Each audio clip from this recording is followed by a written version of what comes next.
Barka di nuyu sénégalais yi ñuy déglu yëpp di ñaan yàlla aussi waxtaan wi ñuy waxtaan amal askan wi yëpp njëriñ. di ñu ànd itam ci kanam tuuti ak Abdoulaye Cissé bi nga xamante ni xamee ngeen ko fii ci kër gi ñu ngi ànd itam ci waxtaan wi ak keneen ku ngeen xamee itam fii ci kër gi di Barka Ba ñu ngi leen nuyu Barka di am mbégte di ànd ak yow.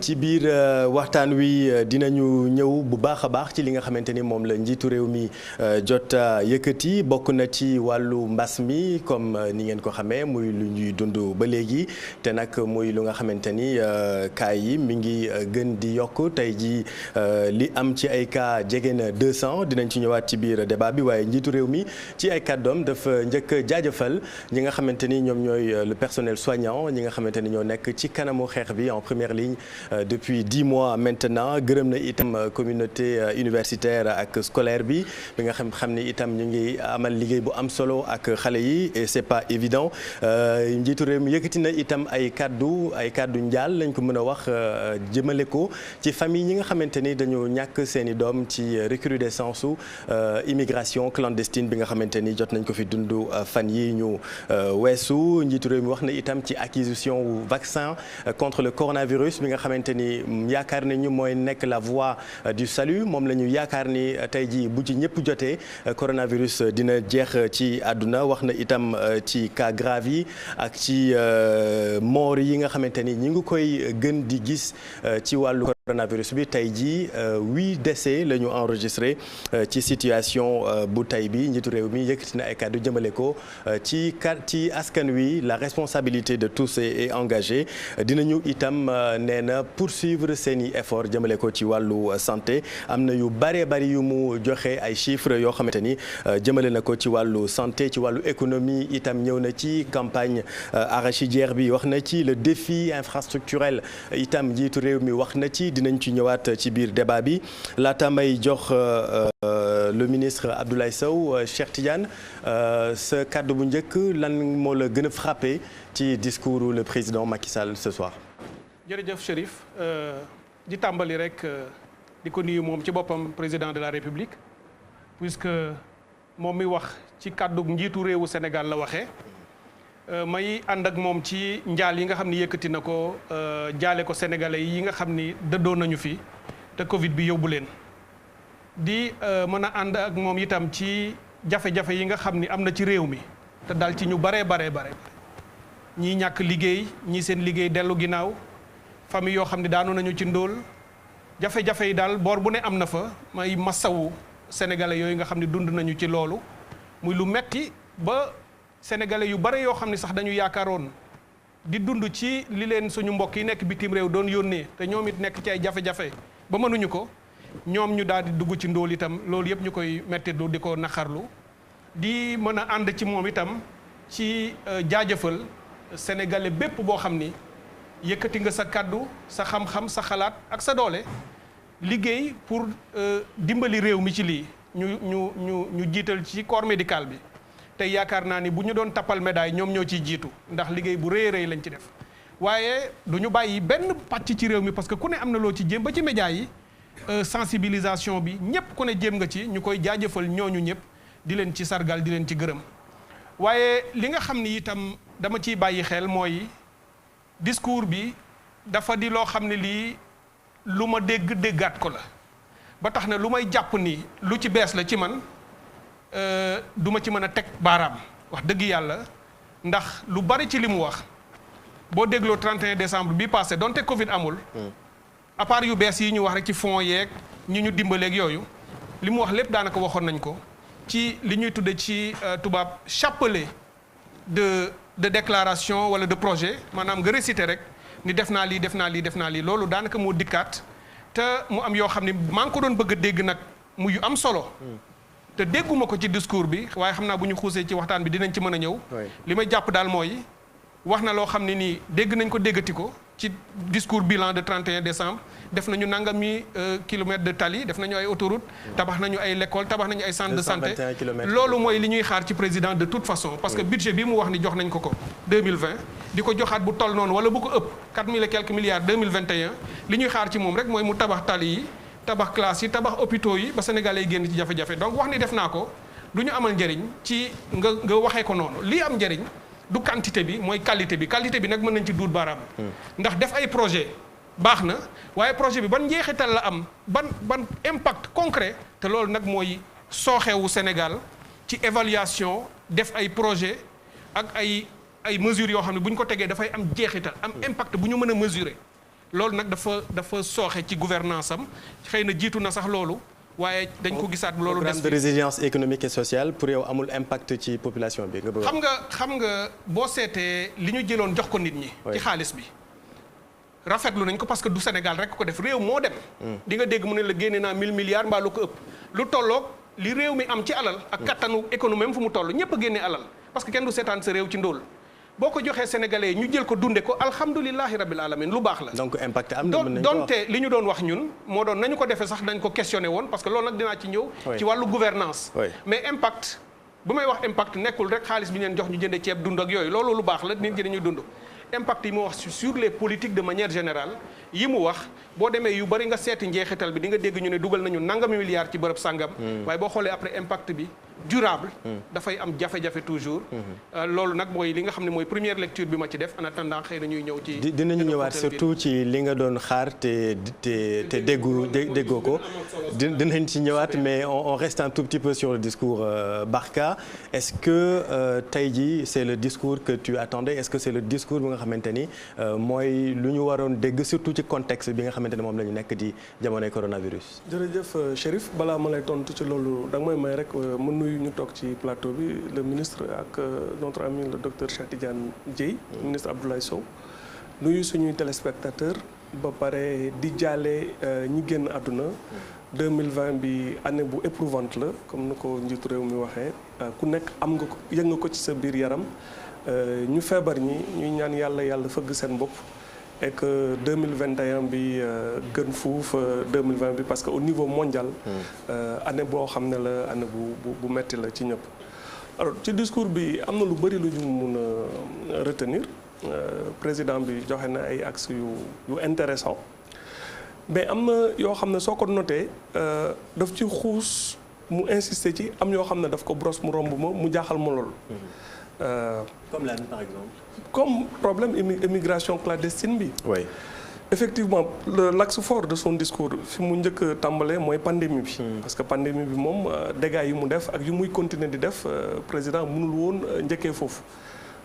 dafa laal suñu économie bu baax a baax au-delà des pertes en vies humaines bu ñu fàtte ne c'est pas ndax nit ñi mesurer nañ souvent difficulté jafe-jafe yu ñu nekk. De 2014 à 2018 on a eu une croissance de près de 6%. mu nekk presque un petit miracle économique quand même comparé à certains pays de la sous-région. C'est une croissance assez soutenue et ñu projeté woon dem ba ci ay 7% et plus. à partir des revenus du pétrole yu ñu escompté woon. mais loolu yëpp dafa naxasaay ba nga xam ne on a quitté 6% pour avoir un taux de croissance de près de 1,3%. c'est-à-dire que tuuti moo desoon ñu am une croissance négative mu nekk catastrophe. ce qui veut dire que suñu continuer ba léegi di fay salaire yi amaguñu yenn perturbation yu mag yi mën nañu wax ne presque miracle la. ce qui prouve que dëkk bi dafa nekk ci presque état d'urgence économique et que loolu moo tax waruñu mun nangu.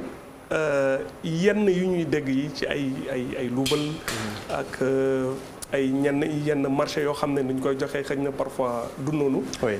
Que le discours d'état d'urgence bi ñuy xaar pour que nit ñi conscient donte gouvernement bi def na ay jéego yu extraordinaire wax na ko accompagnement mesure d'accompagnement yu ñu jël yi pour accompagner 1 million de ménages xeebuñu ko. lu important la. mais sous président bi en moins d'une seconde brosser affaire immigration clandestine bi. Oui. ça me pose problème. Justement c'est là où parce que d'abord jeunesse bi. Oui. jeunesse bi c'est un défi. et c'est une bombe démographique. et on a eu énormément de morts. c'est-à-dire dafa dem ba nga xam ne dañoo habité wu. plus de 500 morts. et puis dans des conditions dramatiques. parce que plus que officiellement aujourd'hui le coronavirus. mbëkk mi dafa demoon. ba nit ñi xawoon ko fàtte ba mu meloon ni phénomène bu jeex la mu jékki-jékki mu démarré waat du ñu ne gouvernement bi moom mooy responsabilité lépp et que jeunes yi amuñu liggéey c'est un peu plus complexe que ça mais yaakaaroon naa ne dina gën a insister ci loolu d'abord jël ampleur u phénomène bi ba pare wax yan mesure la mën jël tey pour juguler wala pour jëm ko freiner donc mënul def lépp. mais dafa ampleur mesure bi c'est aussi taxaw jaale famille bi. jaale ba pare insister il a plus insisté sur le Covid ce qui est normal parce que moom moo lëmbee adduna bi yëpp du Sénégal la mais une des catastrophes majeures de sa gouvernance ci 2020 bi mooy la résurgence phénomène mbëkk bi c'est un échec pour sur le plan de l'image du pays sur le plan social il y a un gros problème parce que jeunes yi ñoom ñoo constitué tey défi bu gën a important pour tous les gouvernements. loo mënta def su fekkee amuloo politique boo xam ne mu ngi retenir say jeunes. gisatuñu booy jeunes yi di daal di dem di dugg ci gaal yi di dee ci géej bi loolu defe naa sur priorité la. et que président bi daf ko brosse. daf ko brosse rek jàll. loolu c'est un premier élément. deuxième élément dans son discours li mu doon wax ci affaire dialogue politique am bi insisté wu ci. oui fa mel ça n'existe plus. oui réglé na nos problèmes bi alors que il a beaucoup insisté. même si wax na ni dina continuer à dialoguer. dina continuer. oui mais gisuñu fa benn mesure forte buy wane ne que dialogue bi mu ngi continuer dafa mel ni lim ci wutoon presque am na ko. loolu dinañ ci xuusaat. insister wul dafa insister plutôt sur ay infrastructures et lu muy fa wax côté boobu bon j'ai beaucoup retenu lu mu wax ci port Ndayane bi. en disant que c'est l'un des plus gros investissements du Sénégal loolu c'est très important. li muy def sur le volet infrastructure à Ndayane li mu war a def Sendou. programme aéroport yu mu wax dans les régions dëkk bi soxla na ko. il aurait pu insister sur les ponts xam naa dafa jàpp ne loolu jarul mu ci insister. ñuy wax ne. président bi deful dara liggéeyul man d'accord mu ci loolu mais ci nan lay liggéeyee. ak lan la war a def pour renforcer la démocratie. ñu bañ a am cette impression que actuellement moom mooy buur moom mooy bumi moom moo am tous les leviers de pouvoir. il domestique presque toutes les institutions c'est-à-dire day def lii fenn loo xam ne mun nga ko fa tàccu. mais nga xool ci beneen côté bi nga gis safaan. moom moo tax pour man son bilan est extrêmement mitigé. mitigé pour le moment on va dinañ ci ñëwaat surtout ci point bi nga xamante ne soulevé nga ko mooy le défi infrastructurel parce que foofu le président def na ci ay affirmations yoo xamante ni peut-être jar na.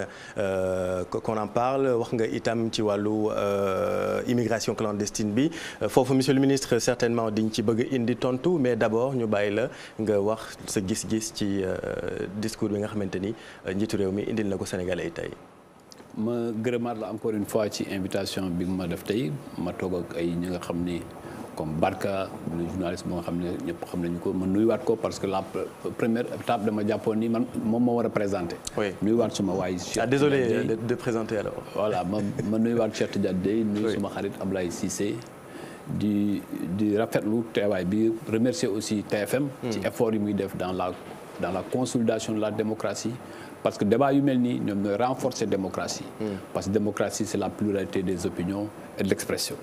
ma jàpp ni ma partage ak président de la République ci discours bi ci li mu wax yëpp d'abord ci li nga xam ne moo gën a dal ci askan bi dal ko ci àddina bi yëpp mooy ci mbirum mbas mi nekk lu nga xam ne lu bett àddina bi la daane ay koom-koom yu bari indi ay jafe-jafe partout ci àddina bi mu am ñu ci génn àddina ñooñu ñu jaale leen comme ni ko sama ñi ma njëkk a wax yëpp di wax ñu bokk ko ak ñoom parce que suñuy mbokk ñoo génn àddina ay sénégalais ñoo génn àddina te amul kenn ku bëgg sa mbokk ou bien sa askan mu am benn rek bu ci wàññeeku bu deen benn nit rek mbir mi garaaw na cinquantement fu mu toll noonu.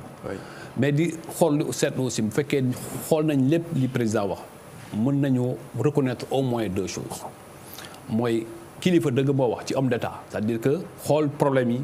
bañ a daw benn affronter ko un à un ne lii laa ci proposé les problèmes actuels mais mu nekk aussi leader ba nga xam ne dafa xool lii ñëw ëllëg mais discours 31 décembre kenn mënu ci évacuer lépp bu ëppoon waxtu ñu ne waa président bi dafa bëri wax parce que discours 31 décembre da ngay saafantoog sa askan am yenn yoo ci jompi waxtaan si ñoom mais état day continuer di fonctionner au jour le jour te ma jàpp ni Cheikh c'est bien cette fois ci dégg naa ko mu wax lu bari lu nga xam ne président def na ko mu rafetlu ko c'est très bien loolu moom li rafet la mais li ma ci d'accord rek mooy ne li ma déggoon daaw laa déggoon ren loolu day fekk ni Cheikh xëy na xooloo mbir mi yëpp c'est-à-dire am na lu fu bari lu bees nag lu nga xam ne waxuñ ko woon daaw te bu ma ciy ñëwaat mën naa ci ñëwaat benn par benn mooy ci mbirum mbay mi man comme que man Kaffrine laa dëkk. mbirum mbay mi dama jàpp ni am na lu bari lu nga xam ne tey da doon am ci mbirum campagne arachidière lu bari wàññeeku ne ba lépp mu ngi bëgg a jaar yoon. ci tey ñu ngi ci 32 000 tonnes pour recouvrer le capital semencier président rappelé na ko te capital semencier 60 000 tonnes la et nous sommes à 25 jours de campagne arachidière mu rappelé la nécessité ñu protéger suñu huileries yi parce que bu ñu bàyyee exportation bi ñëw ëpp doole mooy suñu économie locale mooy suñu production locale mooy suñu producteur ak suñu acteur économique local dañuy normelu mu ne loolu nañuy protéger huileries yi ba pare doo ko ubbeeku ci exportation loolu tamit li nga xam ne askan bi parce que 70% des Sénégalais sont dans le milieu rural. mu wax ci lu leer nañ lu nga xam ne nit mën na cee teg bët. joxe ay chiffres. taxe à l'exportation 30 francs sur le kilogramme. Absolument. Donc loolu lu ñu nit mën a teg bët la. oui ci tali yi xam nga mbir mi nag mais tali Cheikh dafa joxe ay chiffres yu précis. nee ñu ci tali yi lii moo ci am ci léegi tey. ñun ñëpp ñoo ko mën a reconnaître ci Afrique. ñun ñëpp dañuy tukki barka mi bu ma koy mujj a gis ak moom Guinée lañ daje. kon Cheikh ci loolu nga nekk bu ñu wóoree Afrique xool suñu infrastructure routière yi tey soriwuñ ci 10 premiers yi. mu annoncé le chiffre man foog naa ne foofu la ñuy contesté ne des chiffres bi président wax amut foofu Cheikh foofu laa doon xaar. di ne waa xëy na 425 kilomètres yi mu waxoon waxu woon daaw parce que dafa am lu yokku entre 2019 ak 2020. mu annoncé deuxième phase du PUDC xam nga PUDC boo nekkul ci àll bi xëy na boo nekkul ci àll bi lu bëri doo ko gis ci fi ñu jógee ak fi ñu àgg tey.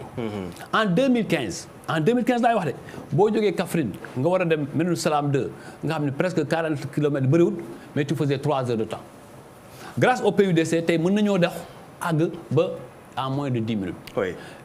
ma yokkal Cheikh toujours. oui nee na dara lu bees amul. xanaa bu xoolee hôpitaux yi. oui ci loolu du woon daaw. dañu ne hôpitaux yi à partir du 4 janvier danañu ubbi. hôpitaux yu bees. de niveau 2 ñeenti hôpital de niveau 2 ak de niveau 3. ñeenti hôpital la wax ak ay 33 unités d'accueil. mais monsieur le ministre boo ma ko mayee parce que nga baal ma rek parce que dafa mel ni waaw c'est important dinañu dugg ci débat bi parce que infrastructure yi comme ni ma ko waxee dinañ ci waxtaan très rapidement parce que xam nga président dañ koy retrouver ci kanam ak interview bu muy def ñuy fàttali ni Souleymane moo représenté groupe Futurs Médias fële ca palais présidentiel très rapidement dafa am question boo nga xamante ni da nga ko def ci sa tontu comme ni ko président def mooy njos ko rek jàll mooy question immigration bi dama ci bëggoon taxaw juste boo ma ko permettre comme ni ko Barke waxee parce que c'est une question quand même importante parce que chiffres yi ñu joxee tey jii nii immigration bi ñi ci génn àdduna moo ëpp sax tey ji Covid bi président bi bu ñëwee njos ko rek jàll est-ce que tamit loolu ci ñi nga xamante ni ñoo ñàkk seen i doom du parce que amaguñ ci communication officielle même deuil national ci réseaux sociaux yi lañ ko defee amul ku gën a ñàkk président de la République benn sénégalais bu delloo rek képp ku ñu war a jaal mooy président de la République je pense que d'ailleurs Cheikh foofu la commencé ne ñu ngi jaal aussi mais foofu est-ce que on devait pas s'attendre à des mais dama ni la mesures fortes discours 31 décembre munoo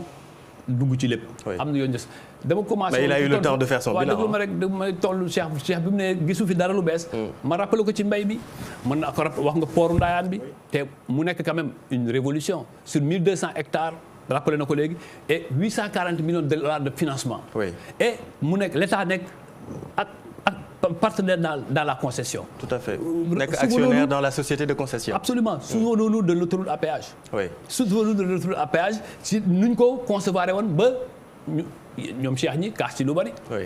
Mais tey au moins avec Eiffage il y aura que ñu xoolaat clause yi ba état bi nekk actionnaire dans immigration clandestine bi tu veux pas bëgg ci wax. déglu ma danaa ci ñëw. ci énergie bi. moom daaw li mu dégg 2019 li mu déggoon mooy 1249 mégawatts. tey Cheikh mu neex ñu mu naqari ñu dégg nga président mu ne ñu ngi ci 1350 mégawatts loolu lu bees la. kon boo ne lépp lu ñu déggaat doon na. mënu ma ci nangu te mun naa juuxaat ba suba ci ginnaaw. non Cheikh di nga ko tontu parce que am na moom yoo xamante ne war na ko soulever comme ni mu ko bëgg rek xam nga dañuy waxtaan. bien sûr fii war naa débat démocratique. absolument liberté d'expression. absolument loolu moo ñu taxa tey fi ñu toll ci démocratie. ñun ñëpp ñoo ko construire. absolument parce que ku ci nekk dafa am lu man dama respectueux des postures. tout à fait moo tax amul benn lu ci metti dañuy waxtaan ñu xool ci li ci rafet ci moom danaa ko jël. su ma ko waree àggali président àggali ko moom tamit lu ma wax tey mu rafet. mu nangu ko jëfee ko. loolu mooy doxal ab réew. beneen bi c'est vrai immigration clandestine bi. c'est quand même un cas grave. te luñ ci mënta wax mooy du Sénégal rek c'est-à-dire que immigration c'est dans l'histoire du monde mais le président a répondu parce que contrairement li Barka wax c'est vrai boo fekkee ni yaa ngi xool par paragraphe comme moom analyste littérature parfois dañuy xaw a séquencer affaire bi boo xoolee paragraphe boobu da mën nga ko ci wax mais réponse bi mu ngi ci économie yu mu wax l'emploi des jeunes parce que le problème c'est quoi c'est de trouver une réponse à la question de l'emploi et de l'employabilité des jeunes. Il en a longuement parlé.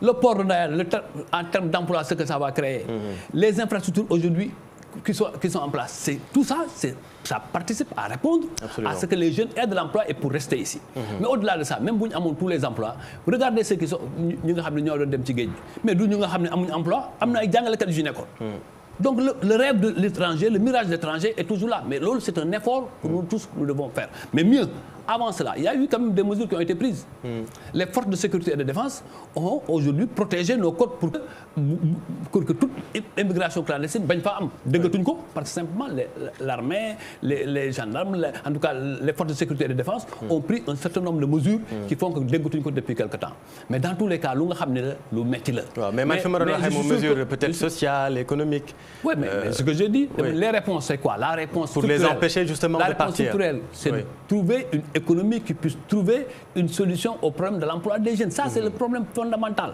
mais il y a aussi un problème culturel parce que je l'ai dit on a dans les chiffres des gens qui voulaient partir mais da ngay gis ñu am nañ seen liggéey ku dajale 3 millions à 4 millions jox ko ki nga xam ne boo amoon tuuti initiative yokk ci nag encadrement mais da nga war a mën a toog fi florifier ñu nga gis ñu am ay milliards dans le monde ils sont tous partis de 5 francs ou de 100 francs ou de 10 000 francs tout à fait. Mais c'est une volonté mais ça c'est un effort commun et sur l'immigration quand même il y a tous les partenaires mooy société civile muy partenaires étrangers muy état ñu conjuguer cet effort pour que loolu mën a def li ma mën a jàpp daal li ma mën a jàpp en conclusion mooy liñ doon xaar parce que li 31 décembre da ngay jóg ki comme ni ma ko waxee rek li nga xam ni mooy li nga jàpp ni tey mën nga cee wax. Absolument. Mais au jour le jour nous continuerons d'en parler. Tout à fait. Et je crois que Cheikh on va continuer ak Barka le débat quotidien.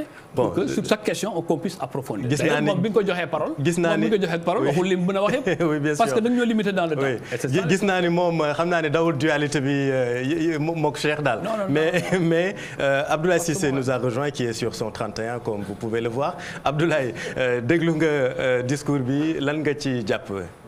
Chérif, merci. En tout cas, j'ai un grand plaisir à être sur ce plateau. Oui. Parce que plateau bi ñi fi nekk ku nekk li la fi tax a toog yaay nga ci pour wax ci. Plateau bi ku nekk li la fi tax a toog yaay nga pour wax ci. Cheikh mën naa wax ci moom parce que amul lu mu gëstuwul ci réew mi ci ñiy bind. te bind dafa baax. di gëstu chercheur di bind lu fi jaar nga bind wax ci mu des parce que c'est vrai toog ci jotaay nii wax rek jàll baax na mais c'est important. Barka moom ci kër gi la. xawoon nañu am waxtaan. ci kan la gars yi di yónnee. dëgg la.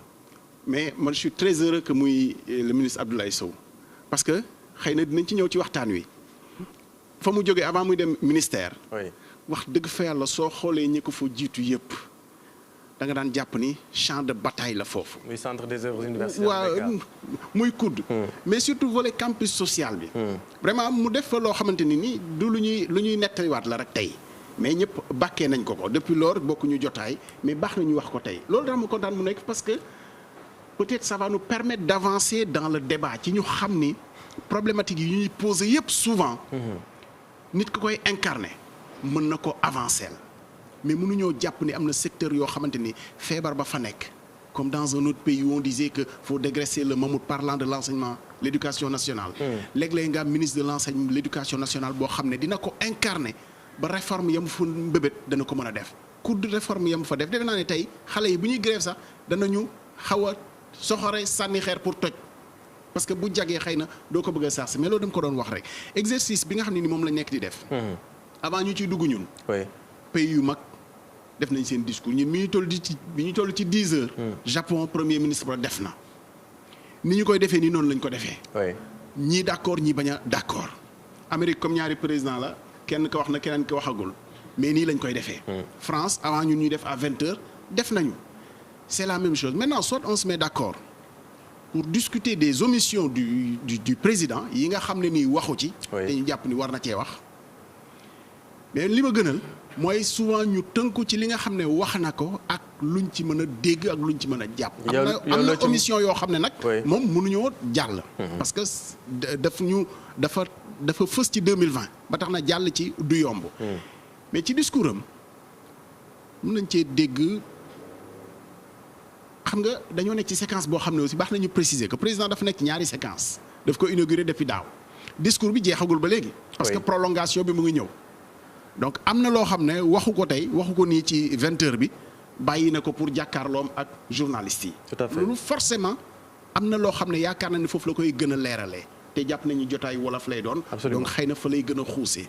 maintenant si yi mu wax am na ay imprécision am na ay pour ne pas dire plus am na loo xam ne nii dëppawul ak réalité bi. maanaam. ci campagne arachidière bi. président nee na la campagne se passe très bien non defe naa demul ndukkumaan bi nga xam ne foofu Abdoulaye Sow nekk. dëgg fa yàlla campagne arachidière bi Abdoulaye Sow mënu ma wax prix gerte gi actuellement. parce que kenn xamul prix gerte gi en réalité. Il y a le prix officiel. qui est 250 il y a le prix francs. de la Sonacos. Ouais. Il y a ceux qui s'arrangent pour 285 francs. voilà c'est-à-dire que loolu. mënuñu dox ci loolu. te kenn xamul tey lan la Sonacos di am ci gerte donte yor na xaalis parce que ñi nga xam ne am nañu sañ-sañ. bu leen gënaloon comme nee nañu mën nañ teg nañu taxe ci exportation bi mënoo teg taxe ci exportation ba pare tënk nit ñi pour ñu bañ a génnee bu ñu jëndee seen gerte mu nekk ci yoonu yàqu nar leen a yàqal loo xam ne nii xëy na ëllëg mën na am incidence yu rëy ci filière bi yëpp. mais pour protéger huiliers yi comme ni ñu ko waxee est-ce que nekkul mesure boo xamante ne lu ñu waroon jël aussi Abdoulaye. loolu c'est un faux débat parce que quand tu protèges les huiliers tu protèges pas les 3 millions de paysans c'est un problème c'est-à-dire ñëpp la ñu war a protéger. On n'est pas dans une situation où quand on protège une arithmétique à somme nulle. C'est-à-dire quand tu protèges les huiliers, tu ne protèges pas les paysans. Non, tout le monde doit être protégé et c'est bien possible. Mais tey fi ñu ci toll nii wax dëgg fa yàlla te campagne la boo xam ne nee nañu am nañu record u gerte. C'est à voir d'ailleurs parce que vraiment gëwuma ni dëgg la te acteurs de terrain yëpp jàpp nañ ni egguñu 1,8 million tonnes parce que mbay mi. dépendre la ci ndox mu bari ndox mi bari na mais ndox am na ndox moo xam bi mu fekkee gerte gi loolu la ci gën a indi que defar. mais loolu nañ ko bàyyee 1,8 million tonnes bi implication yi mu indi mooy nit ñi dañu yaakaar ni kon mën nañoo génnee lu bari bu ñu ko defee huiliers yi amuñu gerte. da ngay gis ni kon chiffres yi ñu basé wu sax mooy yàq xëy na campagne bi.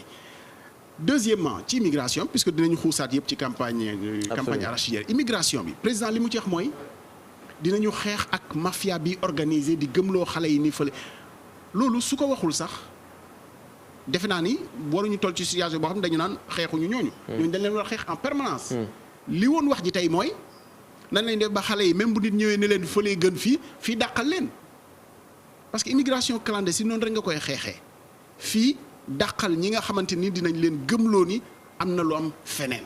loolu bu ñu ko defee wàccoo nañu ak mbëkk mi. trafiquants yi nag bu fekkee ni leneen la ñu loolu en permanence xeex la war a doon. loolu defe naa ne jarul ñu koy annoncé tey di wax ni dinañu xeex ak ñoom loolu principe la boo xamante ni moom moo fi nekk. waruñu koo wàcc. yeneen yi nag dinañ ci xuus ci débat bi. ci privé national bi. président am na lu muy wax c'est très important. vraiment loolu mën nañ ko nangul. parce que gëstu na articulé na nan lañ war a dimbalee privé national bi. ci yi nga xam ne ay part la yu mu leen bàyyee mooy ci concession autoroute bi ak centrale yeeg yooyu. dafa wax ni bëggatuñu privé yi ku nekk dem wuti sa partenaire à l'étranger yéen privé yi nekk fii waxtaan leen seen biir ba déggoo door a wut un partenaire fort loolu aussi moo gën a yenu maanaam ku nekk dem wuti sa partenaire. ñoom ñu ñëw di xëccoo suñuy marché. je pense que loolu mën nañ ko nangul te gis-gis la boo xam ne privé bi moom moo ci des pour xuus ci. maintenant omission yi moom def naa ni. bien sûr mais Abdoulaye balaa may jox Cheikh Tidiane dafa am loo xamante ni mooy campagne arachidière bi parce que soxal na quand même ñuy seetaan rawatina baykat yi te interpellé nga ci monsieur le ministre moom mi dëkk Ndoukoumane est-ce que d'accord nga ci loolu. ci li Abdoulaye wax. xam nga campagne arachidière dañ koy delloo toujours ci contexte bi mu nekkoon. c'est-à-dire que nañu fàttaliku ni. mbir mi li doon am ci béykat bi parce que première vocation état c'est de protéger le producteur béykat bi lan doon am da doon yóbbu gerteem ñu jël ko te duñ ko fay bi président Macky Sall ñëwee ba tey kenn waxatul béykat bi dañ koy fay léegi dañuy wax ni day seet ban prix lay demee. mu fixé ko da ngay xool entre 2012 ba tey fan lañ jógee ci prix au producteur. ba fi ñu àgg. j'entends bien 250 mais ci spéculation bi ñu toll parce que wax na dëgg quand même ci prix bi. non mais xam nga lu may bañ mooy ñu defaat rappel historique bi dama lay rappeler. oui ñu àgg ba fii. bi Sonacos ñëwee ñu am parce que mbir mi aussi nañu xool aussi patriotisme économique bu nekk képp war a am bañ a ut sa kopparu bopp. ba fàtte réew mi ak huileries yi ñu yor. c'est-à-dire am na ay producteurs économiques yu nekk opérateurs économiques yu nekk ci digg bi. dañuy bëgg a créer benn chute. su amee jafe-jafe. ñu denc gerte gi mun koo exporter. parce que mais président dafa ne balaa ñu exporter nañu protéger ba suñu huileries yi am ba pare.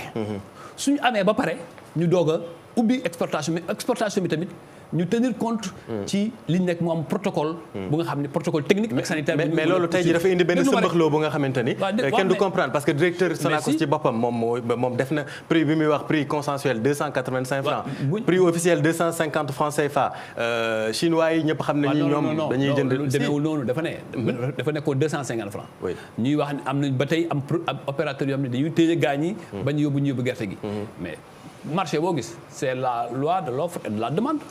mu amélioré ko. donc kon problème régulation am na. mais régulation boobu problème régulation am na. mais non question de régulation c'est une question de péréquation. parce que affaire yi da ngay xam aussi ci yan base nga teyoo boo nee donc marché wul. loolu mënu ma koo nangu. parce que damay jàpp ni. bu fekkee ni intérêt producteur bi moom on les a mis dans les conditions de pouvoir vendre leur arachide. d'accord quel que soit le prix même si ça va dans tous les sens.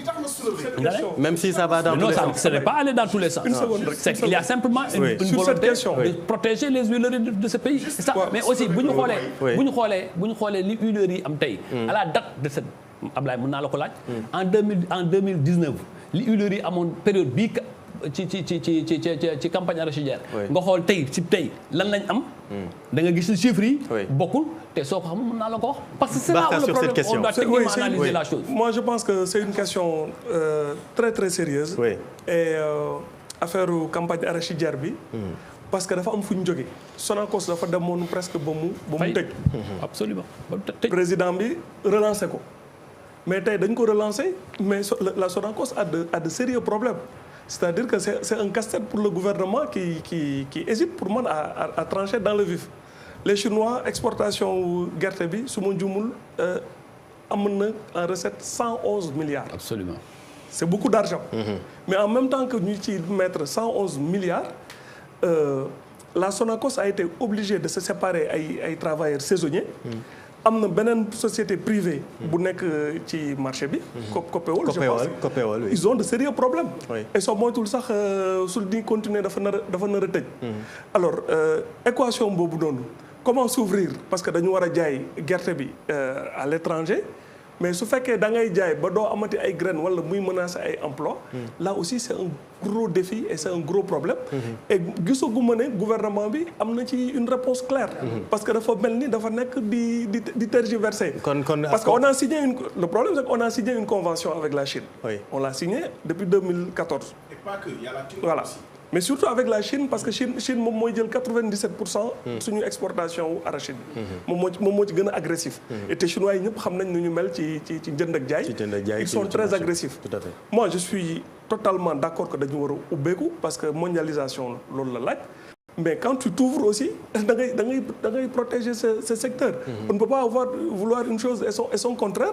et j'ai l'impression que affaire bi leerul ci boppu président bi moom ci boppam xamul ban tànk lay taxawee. mais protéger aussi Barka c'est bloquer les exportations protéger les huiliers comme ni mu ko waxee. non pas bloquer mais jël la question très très très au sérieux. mais c'est le cas. La filière arachidière c'est une par tradition et par essence, c'est une de nos filières les plus importantes. Absolument. Alors que le pouvoir semble hésiter bañ a xam ban tànk lay taxawee par rapport aux Chinois. Même sur un plan diplomatique, on a l'impression que dañu xaw a ragal sax évoquer problème bi chinois yi def ay mesures de rétorsion parce que doole tollowul wala am na leneen lu ñu yaakaar ci ñoom. parce qu'ils investissent ici beaucoup. Mais si la filière meurt d'une manière ou d'une autre. wala Sonacos tëj wala société privée boobu tëj. c'est aussi un gros problème. Docteur Cheikh Tidiane Dièye sur cette question. xam nga Chérif. fi Bakka daaneele ak lii ñuy wax ci affaire Sonacos ak gerte gi daf may may ma dugg ci li ma waxoon sànq ni maa ngi ci doon xaar président yegg ci. te mu évacuer ko ndax duggul ci li ñuy wax les questions fondamentales. Monsieur le ministre daf ma déglu waaye dégguma ndax xam nga président bi muy lim ñun ñëpp a ko déggandoo Sénégalais yëpp dégg nañu muy wax chiffre bu waxee 400 nangam kilomètres de autoroute du ma fi ñëw naan defu ko bu ñu tabaxee ay centre de santé ak ay hôpitaux nit mënul ñàkkee noonu xel ba ni defu ko. non Cheikh da nga ne li nga déggoon daaw rek nga dégg rek. waxin foofu nag non li ma wax mooy li ma wax ci façon yi présentation bi mooy li ma wax sax déclaration gis nga man dafa am gis-gis bu mu am ci discours président de la république buy joxe ay vœux. oui jàppuma loolu wax naa ko depuis 2016 ñaari yëf laa waxoon ma ni président de la république au Sénégal buy def discours am dafay sax sonal nit ñi toog di ko seetaan dañuy bëgg a dem defi leneen. nga toog naan def naa nangami kilomètre de route de piste latéritique def naa port def naa. loolu gis nga boo ko defee rek ñu gis ko bi ma ñëw ci ay pont la jaar yu bees. ñëpp teg nañu ci seen bët. du jaar may ma rek may. non Cheikh xam nga Cheikh fii kër yu xam nga fii kër yu sunduur la. c'est-à-dire que borom mbaam mi la rek c'est-à-dire que bu ko waxuloon nga ne waxu ko. déedéet demeewul noonu. bu waxee nga ne wax na ko. man waxuma nu ñeneen gis man dama am sama gis-gisu bopp. man dama jàpp ni loolu ce sont des évidences. dafa am ay fondamentaux yu léegi docteur si vous permettez ma waxoon beneen yi wax ni bu am solo la. ci statistique. man leen dootuma débat ci statistique gu gouvernement parce que amul benn bu mu ci gëm. exemple bi ma cee joxoon ci ceeb la 2016 ceeb. ñu ni jógee nañu 2015 1 million 400 000 tonnes 2016 ñu dem 1 million 950 et quelques mille tonnes ma ne leen ah bon def ngeen kon 400 000 tonnes yu bees diggante at ak morom. kon bu ñuy dem 2017 nii laa leen ko waxee woon. toute chose étant égale par ailleurs. bu tooyee. am lépp amul benn péril. war ngeen defaat minimum 400 000 tonnes. war ngeen ko jàppoo noonu. donc ce qui veut dire que fii ak ñaari at dootuñu importer ci ceeb. loolu amul li mu wone mooy. at ma ca topp dañu ni 100 000 moo ci yokku alors que beneen at bi dañu ni 400 000. moo indi gerte gi ci discours bi waaw ci gerte gi. man gëmuma ne def nañu lii ñu wax moom la ñu def. ci 1 million 800 000 tonnes parce que dama wax ak aussi ay ñoo xam ne ñu ngi damay gëstu ci mbir moom. waaye li am solo mooy li ñuy wax li fondamental. xam nga Chine mooy premier producteur mondial gerte. absolument Chine dafay produire gerte gu dul jeex. lu tax Chine du génnee gerteem di ko jaayi bitim réew. parce que daf koy transformer ci réewam. am ay huileries di ko fa defar diw di ko defar tigade gi gis nga gerte ay dizaine de produits et de sous-produits. 17 produits. ñun dañu jàpp ni boo ci deful diwlin rek. wala tuuti ràkkal wala yooyu gerte amul leneen loo mën a def. ba tax na bu ñu toogee di xuloo suñu biir naan dañu koy dem jaay Chine wala dañ koy jaay Turquie wala ñoom fekk ñoom la ñu am ñoom transformé nañ ko ba mu jeex bay ñëw seet si ñun suñu réew di jënd suñu gerte boobu laa ni foofu la ñu def laj ji échec boo xam ne président foofu la waroon taxaw ni la ci discours am dafa am lu ci ñëw ñett wala ñeenti yoon mooy li may wax ni bëggoon naa ko dégg te dégguma ñoom ñoo ni Covid bi ñëw na ñu bind ci seen i document man lu may gëstu dama koy jiital ci gouvernement ba pare pour li may wax ma xam li may wax lan la ñu ni Covid bi mu ñëwee dañu subir ñoo ko bind seen document ni subir seen PAP 2 ans subir moom la ñëpp def àddina bi yëpp a subir Covid bi ñëpp la dalandoo seen kaw économie nërmee lu mu am récession ñu ni résister mooy nga génnee fonds yi jox fonds force Covid 19 jàppale yeneen secteurs yi def li nga war a def après nga ni relance bi dafay ñëw ci ñetti piliers yu PAP 2 ans seen plan de rejet ajusté accéléré ajusté nañu waaye accéléré wuñu dara wax dëgg yàlla. waaw mais 2021. parce que li ci ne mooy. ñetti piliers yi benn bi dafa nekk transformation structurelle. wax na ko ñett wala ñeenti yoon ci discours am. beneen bi mu wax ci ay capital humain ak yooyu. ñetteel bi wax gouvernance kan moo dégg président tudd gouvernance ci waxam benn baatu gouvernance déggoo ko. transformation structurelle bi mu wax ni ci la ñu war a sukkandiku pour relancer économie bi li tax amul contenu. mooy suñu gerte gii dem xam nga transformation structurelle concept la bu ñu génnee nii. waaye la ca ne ca biir mooy industrialisation. industrialisation doo ko am mukk te jëluloo say matière première. transformé ko ci sa réew. wala boo amul matière première nga dem jëndi ko bitim réew. indi ko sa réew transformé ko. boo waxee ne damay def transformation structurelle ba pare Sonacos xam nañ li mu représenté woon dans le pays. moo doon restructurer presque économie industrielle locale laa ko tuddee woon. ndax fépp fu mu amoon société électrique et industrielle de Ziguinchor SIZ. société électrique industrielle du Bawol SIB feneen ak feneen ba ci Kaolack. dafa doon am ay pôle industriel yu mu doon def. Sonacos li mu laajoon tey ci jàppale ak ci vision stratégique ba Sénégal mën a ni dootuma jaayati sama gerte bitim réew danaa transformer lépp par Sonacos ak Copéol ak yeneen industrie yu fi nekk ba mu jeex loolu mooy transformation structurelle. defuñu ko ñu naan dañuy taxe à l'exportation instrument de politique commerciale la bu ma xam lu baax la. boo bañee sa produit génn wala bu mënul bañ a génn nga ne bu génnee na fi bàyyi alal joo xam ni dama koy investir ci samay usine pour suba ñu mën a transformer loolu foofu gouvernement bi dafa ci amul vision stratégique lan lay def ak Sonacos lan la ñuy def ak gerteeg Sénégal ba ëllëg ni Chine di defaree boppam ba mu jeex ñuy transformer suñu bopp di dem jëli leen ñaareeli élément transformation structurelle li mu wax dégg mooy loolu yi dafa bokk si li mu évacuer parce que boo nee damay transformer structurel pour am industrialisation nga évacuer mbënd mi xale yi dem pas mbënd mi émigration mbëkk mi nga évacuer dafa am loo doon nëbb li nga nëbb mooy contradiction bu am ci nga ne damay def transformation structurelle maanaam industrialisation ba pare nga jël accord de pêche parce que li tax laalul ci émigration clandestine dafa am concept yu mu doon bañ a tudd gis nga Union européenne ak Afrique bokk na seen conflit politique affaire immigration clandestine Union européenne dafa ni dafa am rek ay causes profondes yoo xam ne dañ ko war a seet africains yi ne leen dafa am ay phénomènes structurels yu tax immigration dem ndax ndóol bi ak ñàkk liggéey ak yooyu mais président bu fekkee moom moo jamono at mi xale yi di def mbëkk mi di dem di dee ci géej gi mu jël accord de pêche boo xam ne li ñu am ci thon te am fi ay usines yu koy defar mën a tabax yeneen usines yu ci yokku di transformer suñu thon jaayi ko Europe mu bàyyi loolu jël thon brut jox leen ko pêche ko ci géej gi ba mu jeex xale yi bu ñu dee dem bu tuddee émigration il faut que mu wax sénégalais yi lan moo tax xale yi di dem te loolu la doon éviter te loolu dafa nekk en contradiction ak lii nga xam ni wax na ko troisième bi nga xam ne nii mooy grand pilier mooy gouvernance boobu soo ma mayee waaw mun naa bàyyi dinañ ci ñëwaat ñu bàyyi quand même parce que looloo tax oui boo waxul ci gouvernance mooy boo nee capital humain ne transformation structurelle di industrialisation sa gouvernance bu nërmeeloo maanaam corruption bari marché yi ni nga koy joxee baaxul ñi war a am amuñu ba alalu réew mi ni ñu ko war a saytoo saytuwuñ ko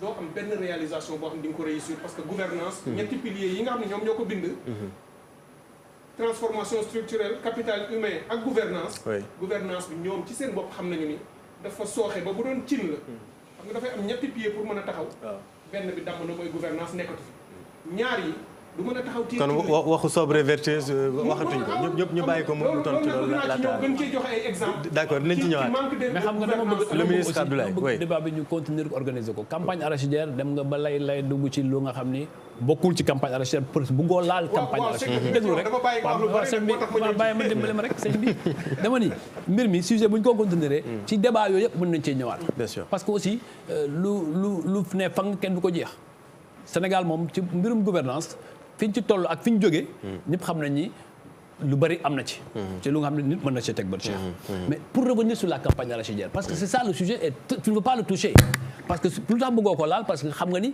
ci li wax parce que mbir mi ñetti piliers la état bi départ dafa ne nañu protéger le producteur fàttali naa l'histoire fan lañ jógee nañ protéger le producteur nañu protéger nos huileries mais avant cela nañu protéger le capital semencier c'est des chiffres yooyu boo nee doo discuter statistique looy discuter c'est-à-dire soit nañu chiffre boo ñu fekkee ni da nga may weddi nga ne ma lii amul te nga koy teg fenn fi am na lu nga xam ni xam nga am na déglu ma rek waaw déglu ma ñetti mbir la Alsane Ablaye man béykat laa man béykat laa te campagne bi di mu waroon doxewu ko béykatu gerte yëpp ko wax bu fekkente ni xam nga béykat gerte yi ki ngay waxal fii béykat la kon xanaa mënoo ma cee génne parce que d'abord xam naa zone bi mais ci loolu ñu bàyyi di wax ne di wax na parce que ñiy wax c'est pas toujours la majorité. D'accord. Puis déglu ma rek waaye déglu ma benn acteur bu tëb gisoo unanimisme mais xam nga lu am yëngatu mooy département yu mel ni Kaffrine. bu fekk période bii bu fekkee ni te jafe-jafe amoon na fa nga xam ne comme ni nga koy waxee. comme ni ko benn nit tëbee rek wax. parce que démocratie la ñu nekk. opérateur bu nekk producteur bu nekk mën nga am sa télé nga jox ko micro mu wax. mais ce n'est pas là mais dama ne nañu waxtaan ci ñetti piliers yooyu. D'accord. parce que bu ñuy waxtaan booy apprécier une campagne arachidière ci ñetti on yooyu nga koy apprécier. est-ce que producteur bi mën na dem jaay gerteem bu jaayee ñu jox ko xaalisam. bu ñëwee bu yóbbee sa est-ce que danañ ko jox xaalisam fu mu mënta jaay est-ce que danañ ko jox xaalisam loolu am na tey nii ku ci nekk foo yóbbu sa gerte da nga fayeeku.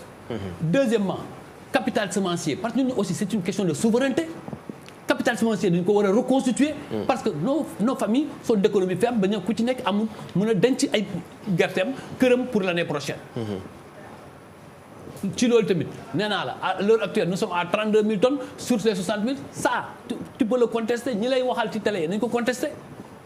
Troisièmement Barka l'a dit Sonacos fu mu toll woon ak tey fu mu toll mu ne président continue nañu protéger nos huileries ça on devait saluer cette volonté du chef de l'État malgré déglu ma rek mën nañu protéger nos huileries et je t'ai dit aujourd'hui nous sommes le 31 décembre nga xool le 31 décembre 2020 ce que la Sonacos avait pu recouvrer c'est des chiffres et ça n'a rien à voir maintenant am na ay questions de développement la filière arachidière comment la protéger comment la rendre la plus rentable sur l'industrialisation on peut en débattre parce que quel est le sens des agropoles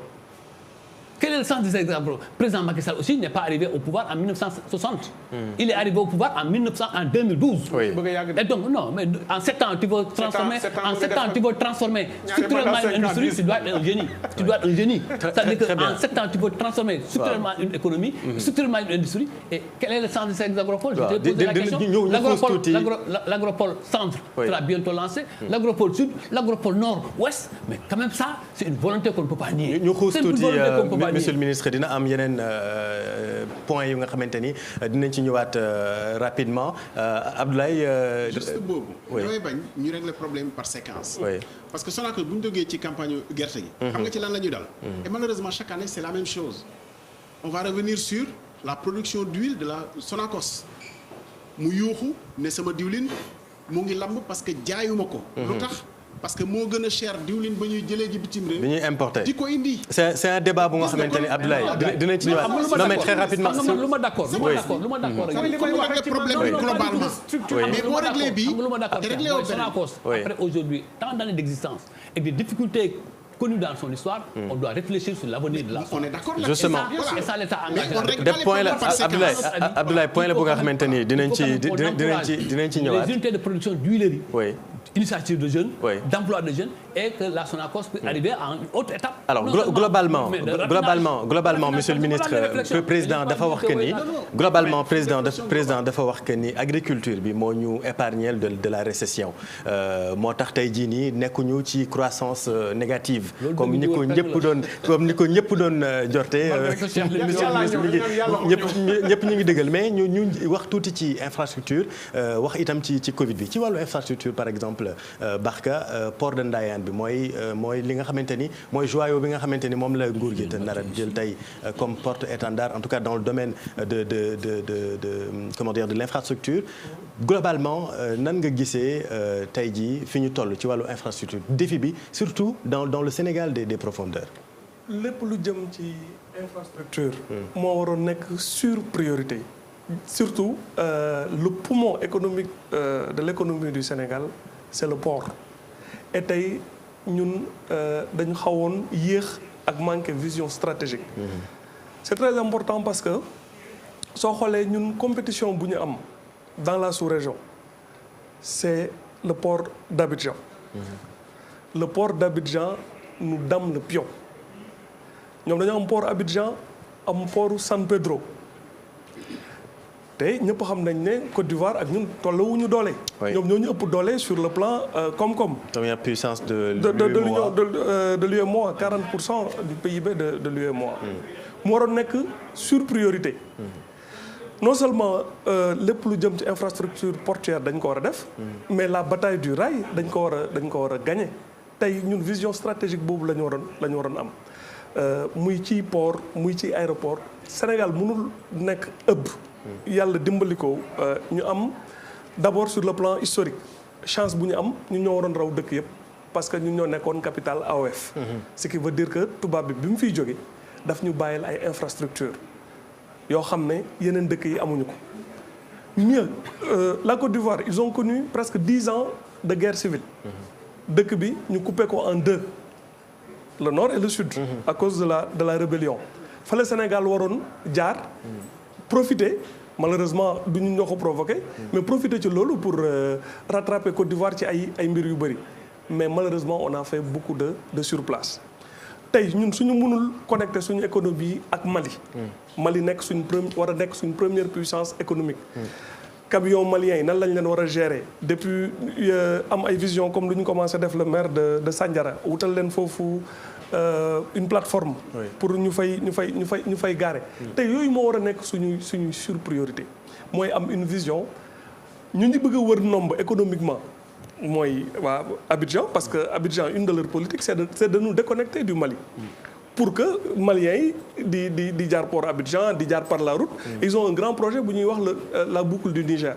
boo xam ne dafa regrouper presque 5 pays. c'est-à-dire que suñ toogee ñun di négliger port suñuy infrastructure c'est-à-dire que ñu ngi créer les germes loo xam ne dafa nar a nërmel suñu économie. donc il est heureux que président bi comprendre loolu. mu bëgg def le port de Sendou. waroon nañ xam nag fan lañ ci toll parce que on ne communique pas beaucoup sur ce port là. même su dee travaux yi nee na commencé na. et que port de Ndayane bi lu mu ci wax ñu jëfee ko le plus rapidement possible. mu ngi aussi la reprise du réseau ferroviaire Dakar-Bamako. non la bataille du rail tey c'est une bataille centrale. et loolu je pense que moom comprendre na ko. je pense même que le directeur bu mu nommé tey pour Dakar les chemins de fer.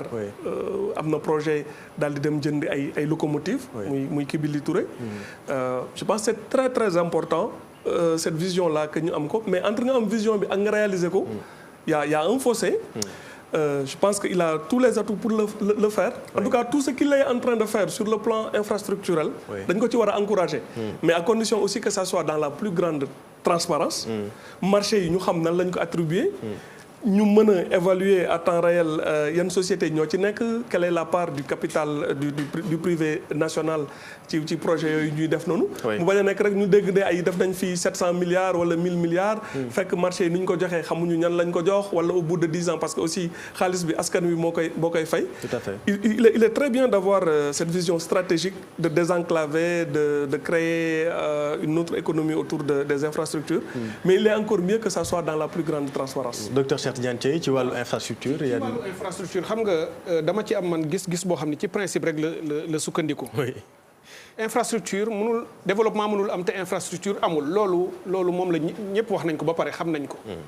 question bi mooy infrastructure yi ci yan condition nga koy def pour que lu war a jar ñaar dërëm mooy coût d'efficacité ak d'efficience boo régléegul loolu dugg ci infrastructure loo waroon tabaxee juróomi dërëm da nga koy tabaxee fukki dërëm ak juróom wala ñaar fukk foo waroon def ñett def fa benn donc dafay yéexal sa doxin.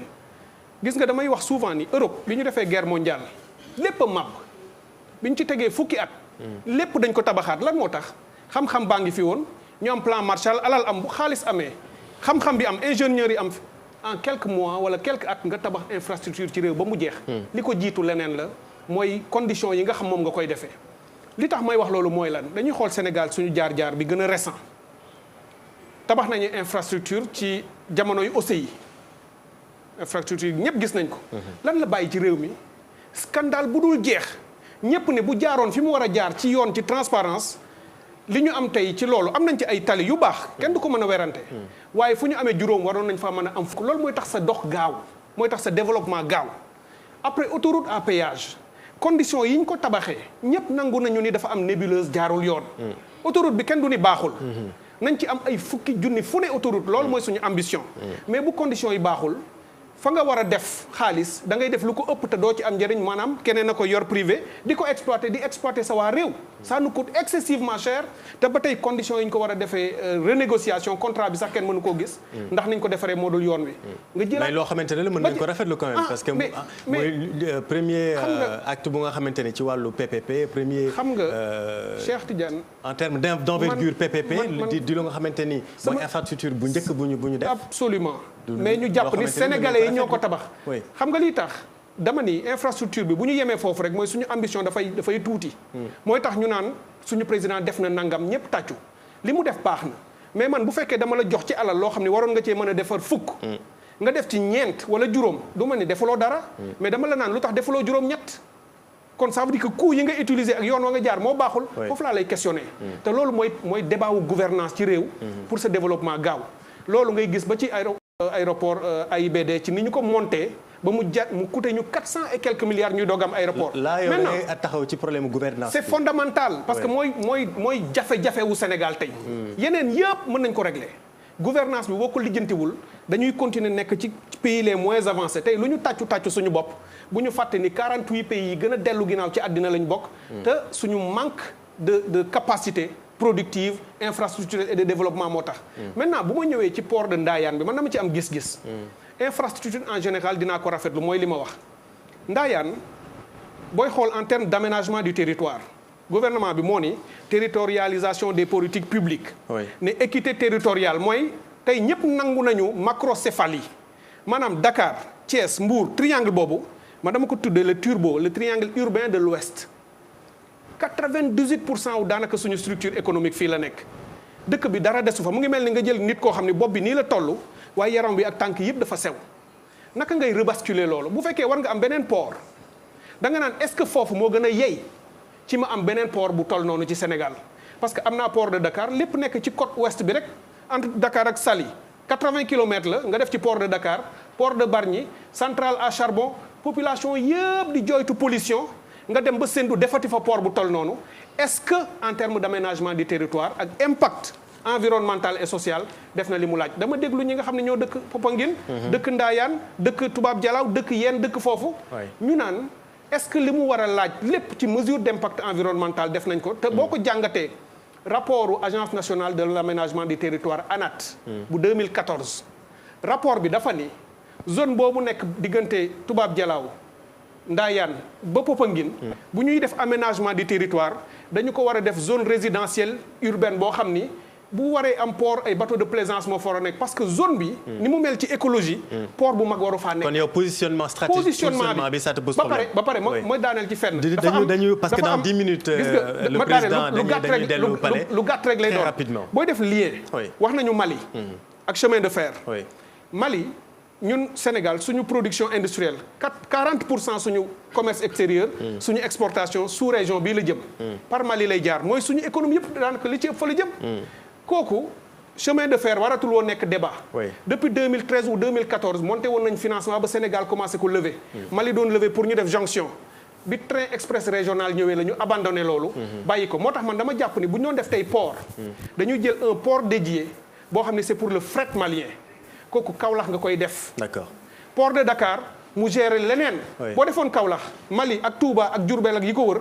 daf ko fay mën a wàcc ce chemin de fer bu ñëwee ba foofu. très rapidement da ngay am structure aménagement du territoire boo xam ne. ci pour luy gën a booster infrastructure gouvernement bi mu ngi liggéey ci la future loi sur le PPP est-ce que loolu itam yaakaaroon ne ni dina gën a gaawal. lu baax la encore une fois lépp lu ñu mën a permettre. ñu mën a tabax li nga xam ne amaguñ ko lu baax la. lenn rek laay wax. encore une fois et j'insiste parce que mooy sama dada. mooy question de gouvernance bu fekkee PPP. mooy entreprise privée ñëw. identifier ni fii mën naa fi def projet. su ma ko defee ba pare après ngeen fay maag yooyu comme li ñuy wax offre spontanée gi demee noonu. te gouvernement bi joxul boppam capacité yi mu laaj pour défendre suñuy intérêt ba après ñu mujj comme ni ñuy def autoroute à péage. ak Eiffage. mu ñuy def lu ko neex. te gouvernement ñemewul tudd. loolu c'est un gros problème. bu fekkee PPP mooy loolu. kon lu jar a seetaat la. Abdoulaye ci wàllu infrastructure très rapidement. si di nga ko tontu non temps bi du jeex. di nga ko tontu yow la ñuy bàyyi nga jeexal Abdoulaye ci wàllu infrastructure. non yow yaa jeexal parce que léegi ñu delloo antenne bi rapidement Abdoulaye. parti pris assumé pour le développement durable. c'est-à-dire bu ñuy wax yokkute bu mucc ayib. waaw moo tax ñuy wax aussi. infrastructure souvent bu ñu la ko tegalee. day jafe nga contester ko. parce que njariñu tey bi la ñuy gis. njariñu tey bi mooy. ubbi nañu ay. Abdoulaye yegg ci sa micro tuuti. ubbi nañu ay pont yoon dem bi gaaw na. c'est très bien. def nañ autoroute à péage dem Thiès gaaw na monsieur le ministre mu ngi dem Kaffrine léegi nu mu ko neexee. c'est très bien. mais yokkute bu mucc ayib. mooy moom perspective dans 10 dans 20 dans 30 ans président wax na ci plage bi ni ñu ko nekkee di récupérer à Saly ba sauver 18 hôtels. mais xam nga loo indi loolu tabax bu muccul ayib c'est-à-dire tabax boo xam ne amul woon perspective. ci xam ni géej gi day avancer te loolu bu ñu defee étude. amul lu fi mën a ump nit ñi ci xam ni lii dans 10 20 ans ça va arriver. Est-ce que Sénégal en 2020 c'est normal avec li ñuy def yëpp ci wàllu développement durable. di am centrale à charbon. je donne l'exemple. Concrètement. Quand le président Macron arrive en France en 2012 il décide de fermer les 4 centrales à charbon yu France am ñun les mêmes viennent nous convaincre pour ouvrir une centrale à charbon. COP 21 bi ñu koy def pays yëpp Sénégal est signataire dañu d'accord ci les sources d'énergie fossile notamment le charbon qui est la source d'énergie fossile la plus détestable nañu ko moytu ñun on est les moins résilients par rapport à la pollution waruñu ko def maintenant yëf yi du rek non daf may indil énergie loolu moo tax ma ne yokkute bu mucc ayib li muy yàq ak li muy jural nit ñi man tey Bargny ak lëkkoor bu ñu ma mayoon parcelle bëgguma ñaanuma nag mais bu ñu ma mayee bëgguma lu mel noonu mooy am feneen ak feneen ak feneen je ne dirais pas comme l'autre qui disait que la vision s'arrête à Diamniadio mais Diamniadio tey ni ñu ko aménagé a dit que la vision doit quitter Diamniadio pour aller d'accord pour aller à Kaffrine je termine par là si Diamniadio est une perspective intermédiaire pour bu ñu fa dem feneen c'est une bonne chose mais bu fekkee dans 10 ans on se rend compte que ñu bàyyi Abdoulaye monsieur le ministre mu tontu parce que am na yu jóg yu bari ci xam nga li ma bëgg a yokk rek mooy li Barka wax loolu mën naa koo nangu parce que analyse dañ koy structurer xam ni rivalité bu am port Abidjan ak Dakar elle est réelle il faut que ñu encourager l'environnement ñu changer ko par le rail par exemple déglu rek ma rek xam nga man nag dama bëgg yow comprendre naa Ablaye on se connaît bien xam naa sa stratégie alors li ci am solo mooy par exemple le rail ça le rail a une vocation économique mais portuaire énorme et c'est pourquoi le président jël un secrétaire d'État en charge du réseau ferroviaire et ñu jàpp ni d'ici 2022 on devrait pouvoir avoir le train qui roule et mais ça va même refaire renaître beaucoup de villes regardez Guinguinéo quand même était un socle de développement économique par le rail regardez des villes comme Makayop mais qui ont presque disparu parce qu'il n'y a plus le rail donc cette volonté là Cheikh il faut la saluer c'est-à-dire am na lu am li nga xam ne teg nañ ci bët beneen bi Cheikh tu as refusé le débat Cheikh tu as refusé ce soir 2013 ba léegi président mu koy def ci discours tu es en train de calculer sur le temps man dama la may nga wax très rapidement mais c'est parce que aujourd'hui tu n'es pas dans le débat tu es dans yaa ngi def littérature ak aérienne parce que le vrai débat parce que aujourd'hui moi je suis fier d'être dans un gouvernement qui présente des résultats on vous présente des résultats vous fuyez les résultats jusqu'à présent vous ne débattez pas sur les infrastructures moi je vous ai dit le chef de l'État a dit nous avons 425 kilomètres en une année waaw déglu mais loolu laa bëgg débat yooyu ñu wax ci c'est-à-dire que yow mais non on n'a pas dit que c'est bien on toujours dit oui ce que ça crée sur la gouvernance etc on peut y revenir on peut y revenir ma ne sur Ndayane ce qui a été pris et si vous suivez même ce qui doit l'encourager le plan directeur d'urbanisme et tout ce qui a été pris en mesure pour qu'on puisse le faire marcher mais troisièmement Cheikh c'est là où vous semblez être en déphasage parce qu'il y a quand même ce que tu dis comme investissement rééquilibrer les choses mais l'État l'a déjà dit dans le plan national d'aménagement du territoire pourquoi on parle d'une métropole internationale qui est Dakar bu nga war na désengorger dans 10 métropoles qui seront créées mais c'est ça la volonté c'est ça la vision on peut aussi discuter de ça mais on ne peut pas toujours être dans le nihilisme dire que oui ces infrastructures là ce que ça a coûté oui ça a coûté mais oui il y a eu des instruments qu'est-ce qu'un État peut faire c'est mettre des instruments de bonne gouvernance pour surveiller. Justement, ci gouvernement quel est l'instrument qui ne fonctionne pas? Il nous reste 3 minutes. L'IGE ne fonctionne pas, l'ARMP ne fonctionne pas, la DCMP ne fonctionne pas, l'ONF ne fonctionne pas. Non, écoutez, beneen bi, tu refuses de corruption. Mais dégg moom, même terminé, xam nga Cheikh, xam nga man dama la dégg. beneen bi c'est les actes qu'on pose. Le dernier, il a eu le plaisir de nous le rappeler, c'est la loi sur les PPP. Il ne faut pas nous venir négativer. Attends d'abord de voir la loi pour pouvoir l'apprécier. On ne peut pas toujours une voie négative d'appréciation. Salue au moins l'acte d'avoir mis une loi pour organiser et équilibrer la loi sur le partenariat public et privé. Le reste maintenant, comme je l'ai dit, aujourd'hui je suis sûr, parce que Cheikh, bokk nañu ay débat yu bari, mais aujourd'hui je suis fier d'appartenir à un gouvernement qui te présente des actes très précis et très clairs. C'est fini. Merci beaucoup. Abdoulaye, merci beaucoup. ñu ngi leen di gërëm di leen jaajëfal ci waxtaan bi. Merci beaucoup monsieur le ministre ànd ak ñun très rapidement ku nekk se veut en 10 secondes ndax dañu war a dem palais se veut en 2021. ñaan yàlla mbas mi génn fi. ñaan yàlla comme ni ñu ko bëggee en 2021 croissance bi ñëwaat ba 5,6%. yàlla defal na ko mu nekk ci réewu jàmm bu ànd ak naataange. incha allah Abdoulaye. jógee yàlla xaare leen àjjana lak lu mu mën di doon waaye yàlla defal ñu atum jàmm 2021 bi. jàmm xew ci Sénégal ñu bokk nañu ñëpp. jërëjëf Abdoulaye docteur Cheikh Tidiane ñu lay wolof mooy wax bu ndox tuuroo an bàq des. donc ñun nag bu ñu an bàq nañu rootiwaat nañu liggéeyi nañ ko gëm nañu gëm ni yàlla moo ñu teg nattu rek waaye nañu ko bu ñu góorgóorloo danañ ci génnaat bu ñu sëngeem bu ñu jooy. jërëjëf. appel bi may lancé mooy en extrême urgence lu xew Daara ak Linguère parce que man dama am benn tànk Jolof su ma soxna Jolof la moom lay njëkkee gis nañ ex ministre Aly Ngouille Ndiaye maire bi may leen ñaari respirateur ça veut dire que li fa am jéggi na dayoo. Il y a énormément de problèmes actuellement à Dara et à Linguère beneen bi fi ma bokk région bi ma bokk mooy région de Matam dañoo tumuranke respirateur hôpital bi ci boppam dafa nekk ci ay jafe-jafe yu tar en extrême urgence ñu ngi ñaan ministre de la santé mu dimbali ñu ci ak feneen ci yeneen pàcc réew mi Barka mën naa la rassurer muy Daara muy Matam jërëjëf ñu ngi leen di jaajëfal merci beaucoup chers invités merci beaucoup à tous les téléspectateurs merci beaucoup à l'équipe technique merci beaucoup à tout le personnel du groupe Futurs Médias mention spéciale à la rédaction de TFM, à tous ces correspondants, à tous ces reporters qui nourrissent les tranches d'information dans le 20h, dont j'ai le plaisir de présenter. Bravo à toute l'équipe, bravo au personnel, bravo à tout le directoire du groupe Futurs Médias. C'était une année harassante, compliquée pour tout dirigeant, mais voilà, on a tous tenu ensemble, on a été là.